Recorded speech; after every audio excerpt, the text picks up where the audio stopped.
हे जे तुम्ही फूल बघता आहेत ते लिसियांथस फ्लावर आहेत। लिसियांथस प्लॅन्टची काळजी कशी घ्यायची, माती कोणती वापरायची, पाणी कधी द्यायचे, तर चला ओम साईराम, तुमचे माझ्या व्हिडिओमध्ये स्वागत आहे। व्हिडिओ कुठे न स्किप करता पूर्ण बघा आणि आवडलास तर लाईक आणि शेअर करा। लिसियांथस हे एक सुंदर आणि आकर्षक फुलझाड आहेत जे कुंडीतही यशस्वीरित्या लावता येते। याची कुंडीत लावताना कोणती काळजी घ्यायची, तर कुंडी 10 ते 12 इंच व्यासाची कुंडी घ्या। खाली ड्रेनेज होल नसतील तर करून घ्या, म्हणजेच पाणी व्यवस्थित ड्रेन होतील। त्यानंतर माती कोणती घ्यायची, तर सुपीक माती लागते या प्लॅन्टसाठी। 40% माती, 30% कंपोस्ट, 20% कोकोपीट, 10% रेत किंवा वाळू म्हणजेच वाळू, बोनव्हील किंवा निमखली हे सर्व मिश्रण एकत्र करून माती वापरा। लिसियांथस प्लॅन्ट लावताना कुंडीत माती भरून घ्या।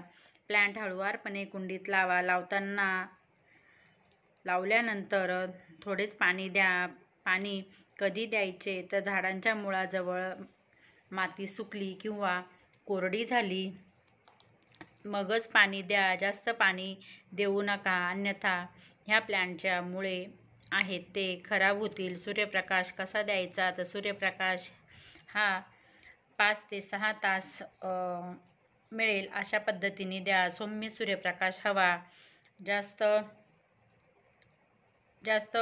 तापमान असेल तर अर्धछायेत ठेवा। लिसियांथस प्लॅन्टला खत हे तर 15-20 दिवसांनी सेंद्रिय खत किंवा कंपोस्ट द्या। फुले यायला लागल्यावर पोटॅशियमयुक्त खत द्या, म्हणजेच बोनव्हील, केळीचे फर्टिलायझर किंवा केळीचे पासून बनवलेले कंपोस्ट पण तुम्ही देऊ शकता। प्लॅन्ट लावल्यानंतर 70 ते 80 दिवसांनी फुले येण्यास सुरुवात होते। हे प्लॅन्ट भरपूर वेगवेगळ्या कलरमध्ये यांना फुले येतात, जसे की गुलाबी, निळा, जांभळा, पांढरा। त्यानंतर एकदा फूल उमलले की ते 20 ते 25 दिवस सुकत नाही। तुम्ही त्याला घरामध्ये शोपीस म्हणून पण ठेवू शकता। हे बियांपासून तयार होते। त्यानंतर त्याच्या ज्या खालच्या बाजूस आहेत अशा पद्धतीने माझ्या याला जे प्लॅन्ट आलेले आहेत त्या पद्धतीने सुद्धा भरपूर तुम्ही एकाचे 2 प्लॅन्ट करू शकतात।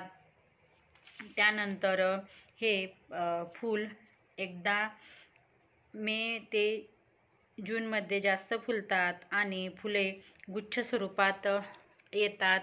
माझ्या प्लॅन्टला तुम्ही बघू शकता, आता हे 2 फुले उमलून खाली पण बरेच अशा कळ्या लागल्या आहेत। हे प्लॅन्ट मी आता 1 महिन्यापूर्वीच घेतले होते। त्यानंतर तुम्ही याचे जे फुले आहेत ना, ते वाळल्यानंतर तुम्ही काढून टाकत चला किंवा वाळल्यानंतर त्यापासून तुम्हाला नवीन रोपे सुद्धा तयार करता येतील। आपल्या गार्डनमध्ये हे प्लॅन्ट खूप सुंदर दिसते आणि आपल्या गार्डनची शोभाही वाढवते। तर लिसियांथस प्लॅन्टवर कोणत्या प्रकारचा रोगाचा प्रादुर्भाव होतो का, तर आजपर्यंत मी या प्लॅन्टवर कुठल्याही प्रकारचा रोगाचा प्रादुर्भाव होत नाही हे बघितले आहेत। पण तरीही तुम्हाला जर काही वाटले तर तुम्ही जे इतर प्लॅन्टला तुम्ही जे काही फवारता रोगांसाठी ते तुम्ही ह्या प्लॅन्टला फवारू शकता किंवा देऊ शकता। तर चला, तुम्हाला जर माझा व्हिडिओ आवडला असेल तर नक्की लाईक करा, शेअर करा आणि सबस्क्राईब करा। बाकी भेटू पुढच्या व्हिडिओमध्ये। चला तर मग बाय।